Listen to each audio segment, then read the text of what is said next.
Bonjour à tous. Alors on va poursuivre cette série sur le rugby et notamment sur le tournoi de destination pour vraiment se concentrer sur le bilan sportif cette fois-ci. À cause de la crise sanitaire, on a vraiment un goût d'inachevé, il reste une journée à jouer.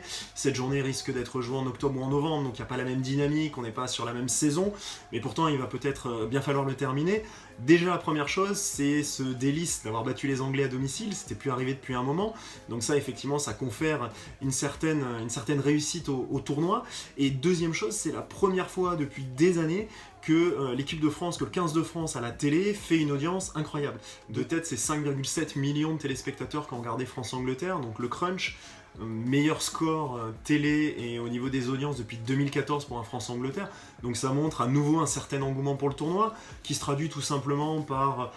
on tourne la page, on a fini une Coupe du Monde, on passe sur une nouvelle équipe, un nouvel entraîneur, donc un nouveau cycle, et pourquoi pas effectivement de nouveaux résultats et de nouveaux espoirs. Et puis la victoire va peut-être entraîner d'autres choses, et à nouveau un intérêt très puissant pour le rugby et son équipe nationale. C'est vrai que le bilan il est intéressant à faire, même s'il reste une journée, on va se connecter avec notre consultant Nicolas qui se retrouve un petit peu plus au nord que nous, et vis-à-vis de ça, il va nous expliquer déjà les satisfactions du tournoi, ce qu'il en a pensé, et peut-être pourquoi pas, quel est l'avenir, quelle est la suite. Tu me demandais également mon avis sur ce tournoi. Ce tournoi, moi, j'ai trouvé hyper enthousiasmant. Qu'est-ce que j'ai aimé? J'ai aimé regarder, mais ça j'aime toujours regarder, mais j'ai aimé surtout parce qu'on a rivalisé. On a rivalisé devant, sur le 5-2 devant, ce qu'on n'a pas fait depuis des années. On se fait casser la gueule ou on limite juste les dégâts sur le 5-2 devant depuis pas mal d'années.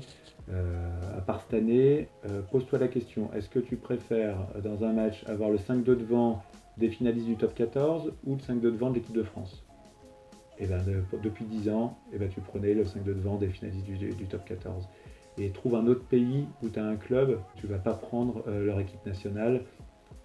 Dans le tournoi, on était la seule équipe comme ça. Et là, tu vois qu'il y a eu des choses qui ont été faites devant. On a trouvé des gars super. On a trouvé des gars qui n'ont pas peur, mais qui sont au niveau surtout Awas super, Marchand très fort. La deuxième ligne, j'étais hyper étonné par Leroux. Je pensais vraiment pas qu'il arriverait à monter ce niveau-là. C'est dommage qu'il n'ait pas eu le saut comme ça de niveau il y a 4-5 ans parce qu'il a fait une belle fin de carrière, j'ai l'impression. Willem C, on a cru qu'il allait faire 3 sélections et puis c'est tout. Il fait un beau tournoi, donc bravo au 5-2 devant. Le deuxième point, ça fait des années qu'on a des super joueurs qui jouent des ballons incroyables. On arrive à mettre des essais à n'importe qui, quasiment en première main.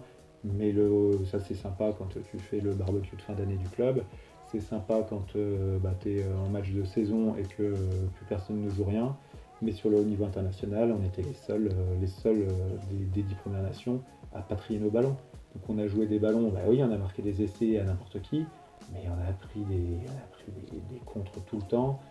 Cette année, j'ai aimé aussi le tri des ballons. C'est pas encore assez satisfaisant en attaque parce qu'il faut qu'on arrive à monter notre niveau pour en jouer plus, mais par rapport à notre niveau actuel, je pense que on s'est créé des occasions, on les a bien jouées, on a marqué, ça nous a plu. Moi j'ai vibré cette année. Voilà, j'attends avec impatience, pourquoi pas un deuxième tournoi 2020 en octobre-novembre. Mais en tout cas, je sais que j'attendrai le tournoi 21 avec impatience. Le tournoi destination, c'est historique.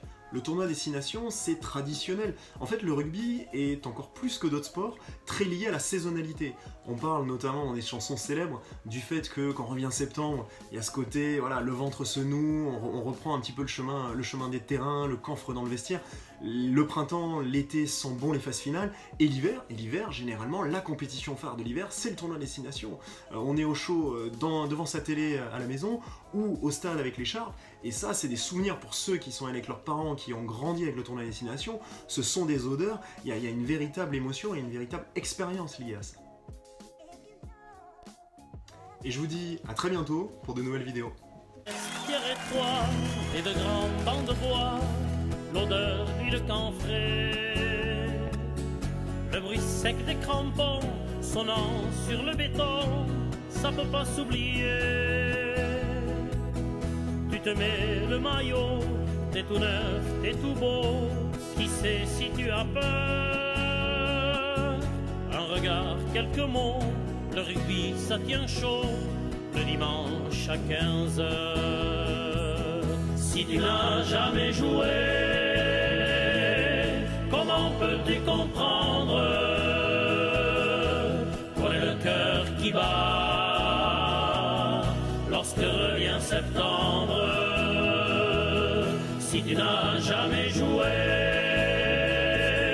comment peux-tu comprendre?